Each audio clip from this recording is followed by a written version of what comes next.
Hey guys, I wanted to show you a quick way to get a patient to a complete denture without all of the conventional steps. We are currently trying this out. We've had a couple very successful runs so far. We're not necessarily changing our protocols yet, but these trays here are thermoplastic trays. They're made by a company called Fit Dentures. And essentially it's a PMMA-like material that when you heat up, you can adapt it.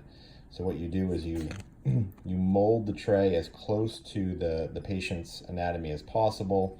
Oftentimes you have to cut or trim the flanges because they come long. Then you reline it like a conventional final impression.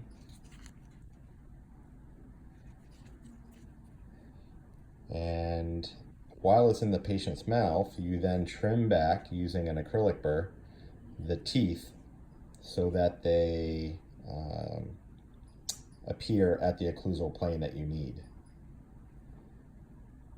I've found it hard to get the midline on while juggling all of the other factors, so I ended up, looks like I drew with a pen there. I'm not sure if I did that or the lab did that, but I communicated exactly where the midline would be in relation to the midline of the denture. So I say move to the patient's left by 2 millimeters as an example. Then you do the same thing on the bottom.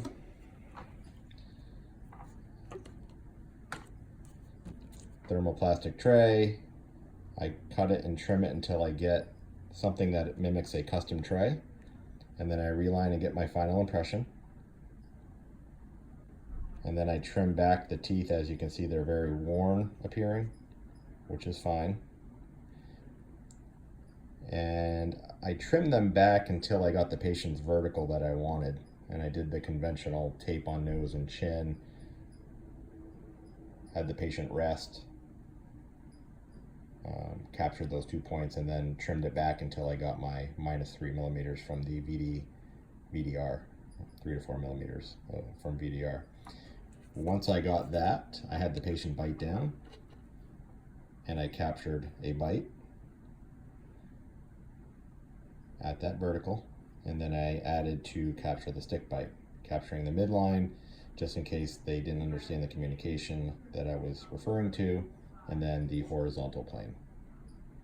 Keep in mind that the horizontal plane only gives you the plane from an anterior perspective. From a sagittal perspective, you need to trim it or give them some sort of information on where you want the plane to be. And you could use a face bow for that, or use the HIP axis or any one of the other tools necessary to create an occlusal plane. So we've done this a few times. It's worked very well. This particular patient, the lab unfortunately didn't follow my direction, so I have to redo it, but the dentures themselves fit extremely well. Great retention. Even the lower had some retention. Granted, she has pretty good ridges. Well, I say that. They're actually not that great, but the denture fit very well. I guess what I'm saying is this technique so far is working very well, and my initial assumption is once we work out the bugs, that this will be a very common method that we use to make final dentures. So stay tuned and go ahead and log on to goodfit.com. Take care.